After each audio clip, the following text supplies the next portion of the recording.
ఈరోజు మనము daily use చేసే 6 ఇంగ్లీష్ సెంటెన్సెస్ చూద్దాము. Don't drag me into this, నన్ను ఇందులోకి లాగకు. Don't involve me in this matter అని కూడా అనొచ్చు.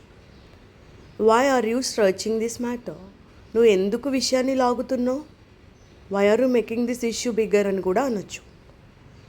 I felt like slapping her, నాకు ఆమె చెంప పగలగొట్టాలనిపించింది. I felt very angry at her అని చెప్పొచ్చు. How dare you hold my collar, నీకు ఎంత ధైర్యం నా కాలర్ పట్టుకోవడానికి.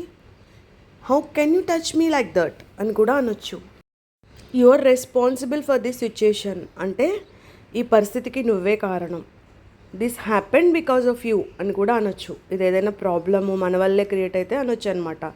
You don't keep your promise, నువ్వు నీ మాట నిలబెట్టుకోలేదు. యు బ్రోక్ యువర్ ప్రామిస్ అని కూడా మనం అనొచ్చు. ఇలా డైలీ మనము 6 సెంటెన్సెస్ డైలీ నేర్చుకుంటే, ప్రాక్టీస్ చేస్తే మన ఇంగ్లీష్ చాలా ఇంప్రూవ్ అవుతుంది. ఇంకెందుకు ఆలస్యం, ఇలాంటి వీడియోల కోసం మన ఛానల్ని షేర్ చేయండి, సబ్స్క్రైబ్ చేయండి, కామెంట్ చేయండి. Thanks for watching my channel.